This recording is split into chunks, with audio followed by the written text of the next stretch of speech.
오늘 이 시간에 우리에게 주시는 하나님의 말씀은 요한복음 19장 38절로 42절의 말씀입니다. 요한복음 19장 38절로 42절의 말씀입니다. 신약성경 182면이 되겠습니다. 제가 봉독하도록 하겠습니다. 아리마대 사람 요셉은 예수의 제자이나 유대인이 두려워 그것을 숨기더니 2일 후에 빌라도에게 예수의 시체를 가져가기를 구하매 빌라도가 허락하는지라. 이에 가서 예수의 시체를 가져가니라. 일찍이 예수께 밤에 찾아왔던 니고데모도 모략과 침향 섞은 것을 100리트라쯤 가지고 온지라. 이에 예수의 시체를 가져다가 유대인의 장례 법대로 그 향품과 함께 세마포로 쌌더라. 예수께서 십자가에 못 박히신 곳에 동산이 있고 동산 안에 아직 사람을 장사한 일이 없는 새 무덤이 있는지라. 이날은 유대인의 준비일이요 또 무덤이 가까운 고로 예수를 거기 두니라. 아멘. 한 사람의 인생을 평가할 때는 그 사람의 어떤 특정한 시점만을 가지고 그 한 사람의 인생을 평가해서는, 판단해서는 안 됩니다. 왜냐하면 인생을 살아가다 보면 수많은 변화를 경험하게 되기 때문에 그렇습니다. 어떤 사람의 삶은 용두사미의 삶을 살아갑니다. 처음에는 크게 시작했지만 나중에는 보잘것없이 끝나는 경우가 있고, 어떤 사람은 대기만성형으로 처음에는 보잘것이 없었으나 나중에 갈수록 더욱더 깊은 인생의 향기를 내는 그런 사람도 있기 때문에 그렇습니다. 저와 여러분 모두는 시작은 미약하지만 마지막은 창대하게 되는 하나님의 놀라운 은혜가 있는 복된 인생이 되실 수 있기를 진심으로 축복합니다. 오늘 본문에는 두 사람이 등장합니다. 한 사람은 아리마대 요셉이라고 하는 사람이고 또 한 사람은 니고데모라고 하는 사람입니다. 이 두 사람에게는 굉장히 큰 공통점이 있습니다.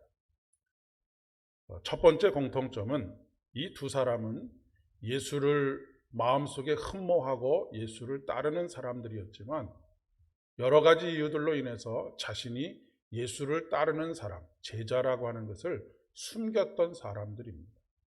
여러분이 잘 아시는 것처럼 니고데모는 예수님을 밤중에 찾아옵니다. 왜냐하면 다른 사람들의 시선이 두려웠기 때문이었을 것입니다.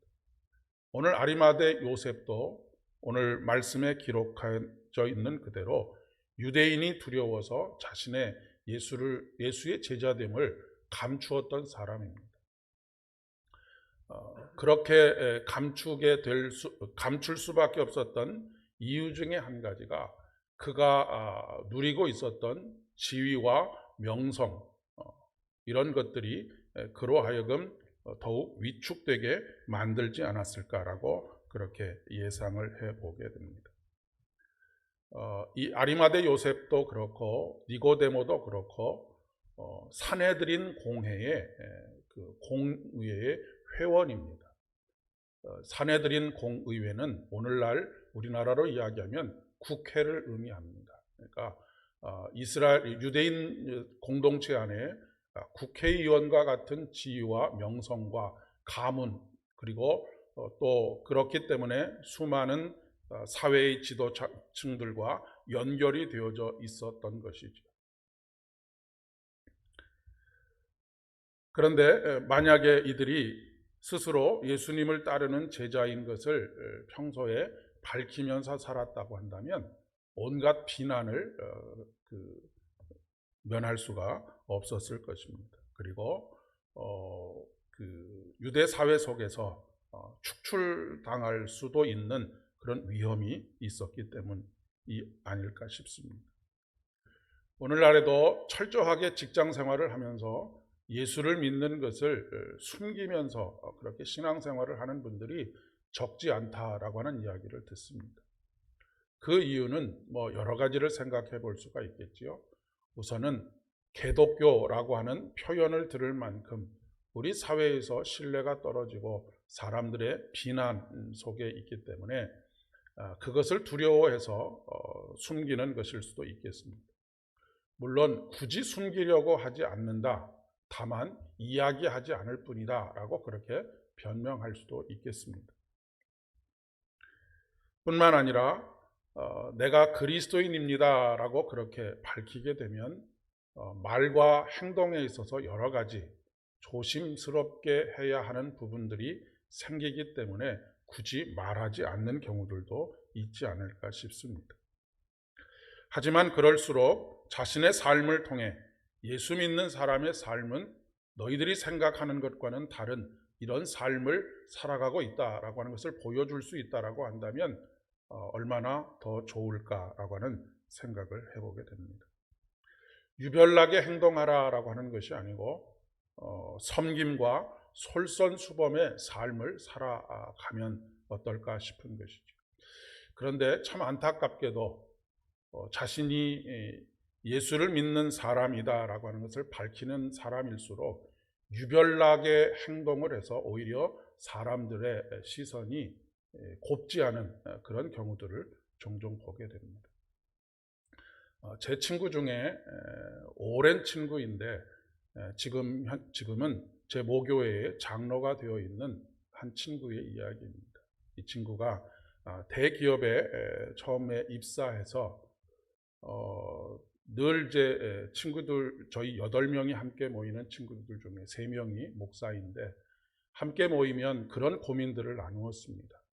회사에서 여러 가지 그들이 겪는 어려움들에 대해서 이야기하면서 자기는 남들이 가기 싫어하는 그런 출장이나 아니면 주일날 출장을 떠나야 하는 그런 일들이 생기게 되면 부득불 다른 사람들이 그 모든 왜 주말에 쉬고 싶은 마음이 없겠습니까?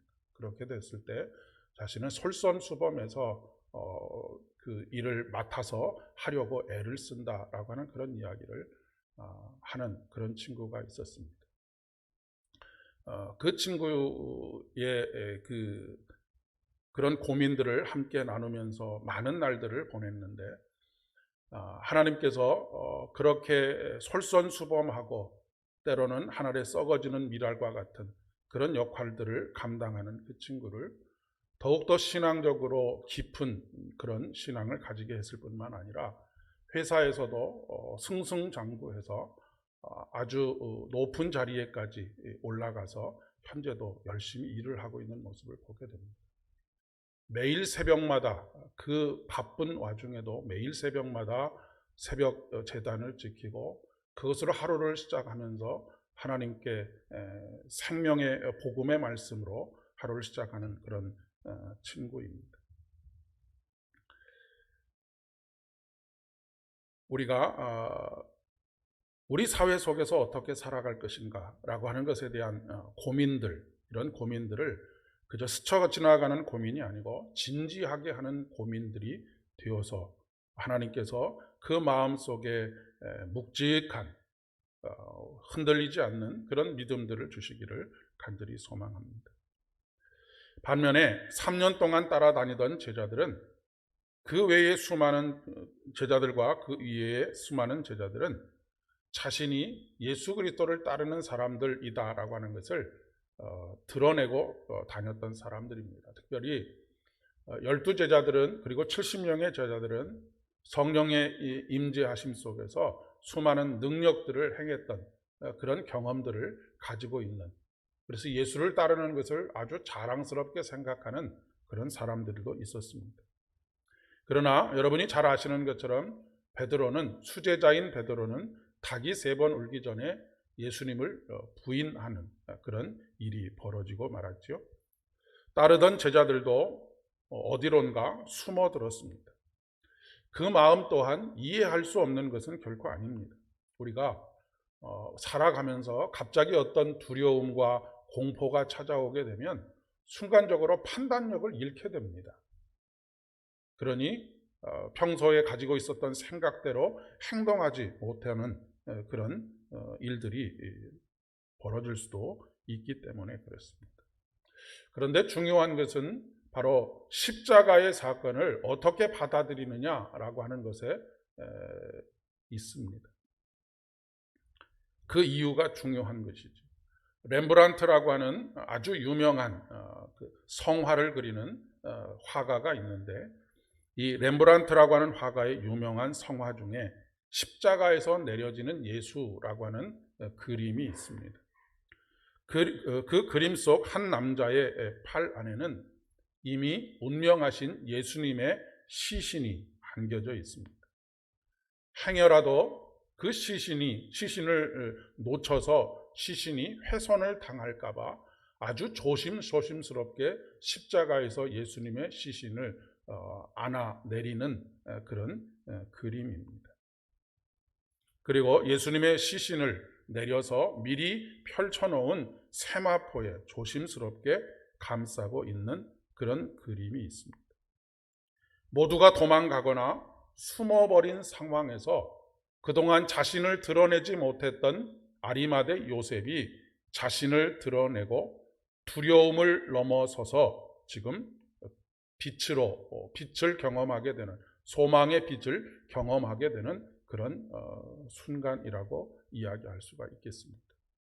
사실 빌라도에게 가서 예수님의 시신을 달라고 요구하는 일은 그렇게 쉬운 일이 아니었습니다. 왜냐하면 그 당시에 여러 가지 괴 소문들이 돌고 있었는데, 유대인들의 입장에서는 다 괴 소문들이지요. 하나는 예수님께서 사흘 만에 부활하신다라고 이야기했으니 제자들이 시신을 훔쳐갈지도 모른다라고 하는 이야기들도 있었고, 온갖 유언비어들이 난무하고 있는 상황입니다. 그런 상황에서 아리마대 요셉이 빌라도에게 가서 예수님의 시신을 달라고 요구했을 때 아주 흔쾌하게 내주지는 않았을 것이다 라고 그렇게 이야기할 수가 있겠죠. 그런데 아무래도 그가 처해 있었던 지위, 산헤드린 공의회의 회원으로서의 지위도 있고 여러 가지들을 있기 때문에 그렇게 쉽게 거절하지도 못하는 상황에서 오늘 말씀 앞에 보면 빌라도가 예수님께서 확실하게 죽으셨는지를 확인하는 과정들을 거치고 있는 것을 보게 됩니다.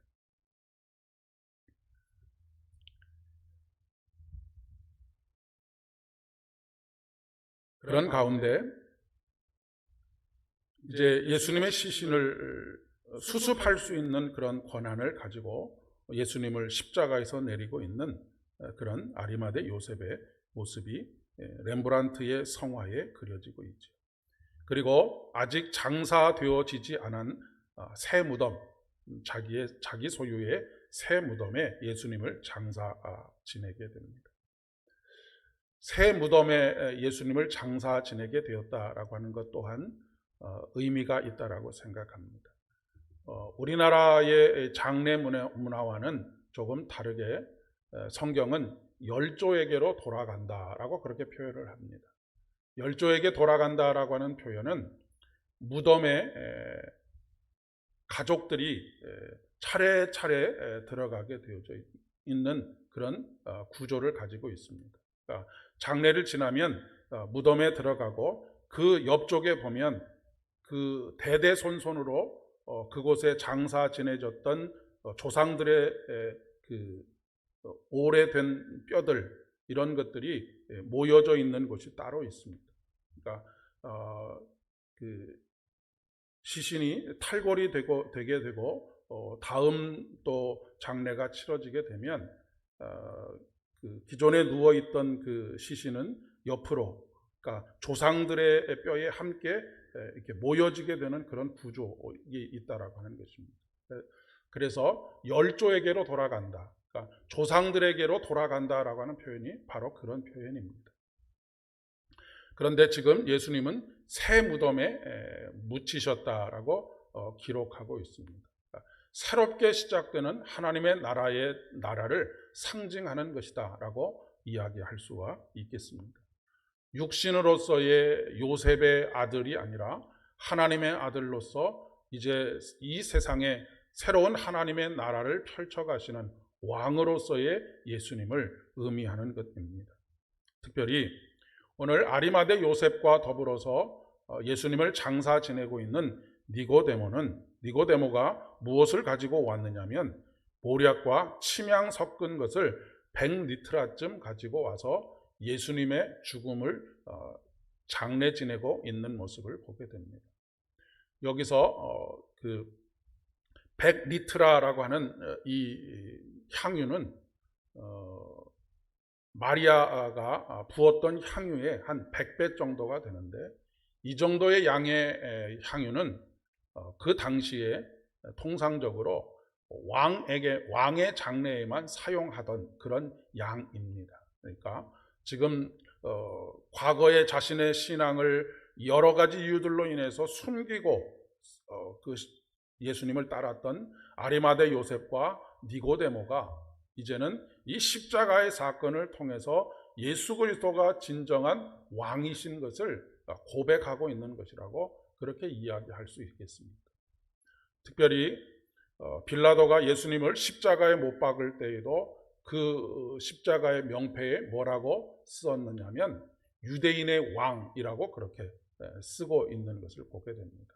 그것을 못마땅하게 여겼던 유대인 지도자들과 종교 지도자들은 그렇게 쓰지 말고 자칭 유대인의 왕이라고 쓰라고 그렇게 이야기를 하죠. 그런데 예수님께서 십자가에 달려 돌아가셨을 때에 그 자리에 있었던 로마의 군인 백부장이 뭐라고 고백합니까? 이는 진실로 하나님의 아들이었다라고 그렇게 고백하고 있는 것을 보게 됩니다. 그러니까 우리가 우리의 신앙의 삶을 살아가면서, 우리의 인생을 살아가면서 어떠한 인생의 자리에 있느냐라고 하는 것도 물론 중요한 것이지만, 우리가 오늘 지난 한 주간 동안 묵상해왔던, 그리고 함께 동행해왔던 예수 그리스도의 십자가의 의미가 우리에게 어떻게 최종적으로 고백되어지느냐라고 하는 것이 정말로 중요한 것이라는 말씀입니다. 이 십자가의 사건을 통해서 우리가 고백해야 할 것은 하나님 예수 그리스도께서 우리의 왕으로 이 땅에 오셔서 하나님의 나라를 이루시고 이 땅을 통치하시는 분으로 고백되어져야 한다라고 하는 것을 말씀하고 있는 것이죠. 두 사람의 신앙이 놀라운 것은 사람들은 예수님께서 죽는 것으로 이제는 모든 것이 다 끝났다라고 그렇게 생각을 했습니다. 더 이상 희망을 가질 일이 없다라고 생각하고 숨어들었던 것이죠. 그런데 이 두 사람은 예수님의 죽음으로 인하여서 오히려 숨어있던 자신의 믿음이 겉으로 드러나고 빛과 소망으로 나아가고 있는 것을 보게 된다는 말씀입니다.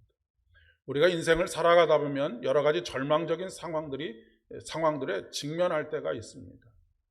고통스럽고 눈물과 애통함이 아니면은 직면할 수 없는 그런 시간들이 있죠. 그런데 거의 대부분의 사람들은 그런 상황을 직면하게 될 때 좌절하고 절망하고 숨어들고 그렇게 자신의 깊은 절망 가운데로 숨어 들어가지만, 십자가가 내 삶에 어떤 의미가 있는지를 깨닫는 사람들은 오히려 그 죽음 앞에서, 절망 앞에서 빛으로, 소망으로 나아가게 되는 그런 믿음을 가지게 된다라고 하는 것을 이 아리마대 요셉과 또한 니고데모가 오늘 우리에게 보여주고 있는 것이지. 유대인들은 예수님께서 하나님의 아들이신 것을 알면서도 죽였지만, 이 니고데모와 아리마대 요셉은 하나님이 죽었다는 사실을 알고도 장례를 지내고 있는 모습을 보게 됩니다.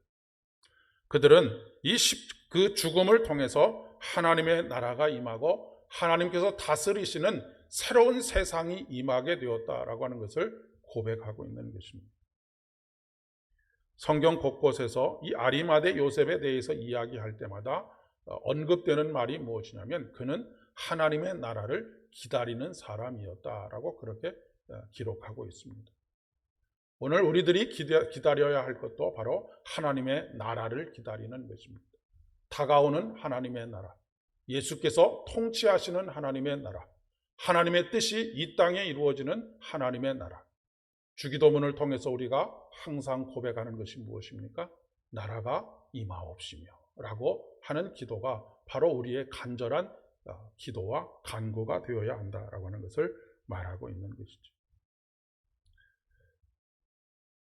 그 나라, 바로 하나님의 나라는 십자가를 통해서 이루어집니다. 왜냐하면 십자가 위에서 예수님께서 다 이루었다라고 선언하셨기 때문에 그렇습니다. 사랑하는 여러분, 세상을 더 이상 두려워하지 마시기를 바랍니다. 그 어느 것도 우리를 주님의 사랑에서 끊을 수 있는 것은 없습니다. 모든 것이 끝났다고 생각하는 그곳에서부터 다시 빛으로 소망으로 우리를 일으키시는 분이 하나님이십니다. 그러니 담대하고 당당하실 수 있기를 바랍니다. 하나님의 자녀는 세상이 감당할 수 없는 사람이라는 것 잊지 않으실 수 있기를 진심으로 축복합니다. 기도하겠습니다. 은혜와 사랑이 충만하신 참 좋으신 아버지 하나님, 이 새벽에 다시 주님의 십자가 앞에 나오게 하시고 그 십자가의 의미를 깊이 묵상할 수 있도록 은혜 베풀어 주신 것 진심으로 감사를 드립니다. 하나님, 수많은 사람들은 십자가와 예수의 죽음을 통하여 좌절하고 절망하고 스스로에게 숨어들지만 아리마대 요셉과 니고데모는 그 십자가의 죽음의 의미가 무엇인지를 깊이 깨달아 그동안 숨어 있었던 제자됨을 겉으로 드러내고 오히려 빛과 소망으로 나아갈 수 있었음을 말씀을 통해서 확인하게 하여 주시니 진심으로 감사를 드립니다. 오늘 우리들도 십자가의 의미가 더욱더 새로워지게 하여 주옵시고 우리의 삶에서 직면하게 되는 여러 가지 절망적인 상황 속에서도 부활과 소망이 되시고 영생의 삶을 살게 하시며 또한 우리의 삶을 책임지시는 하나님, 곧 우리의 왕이신 예수 그리스도를 믿는 믿음으로 담대하여 세상을 이기는 믿음 허락하여 주시옵소서. 예수님의 이름으로 기도드립니다. 아멘. 이제는 우리 주님 예수 그리스도의 은혜와 아버지 하나님의 극진하신 사랑하심과 성령 하나님의 위로 교통하심이 오늘도 더욱 십자가의 깊은 의미를 깨달아 그 안에서 새로운 소망의 빛을 발견하기를 소망하는 사랑하는 모든 성도님들의 머리 위에와 저들의 가정과 일터와 사업장들 위에 우리 삼보교회 위에 이제로부터 영원까지 함께 하옵시기를 간절히 축원하옵나이다. 아멘.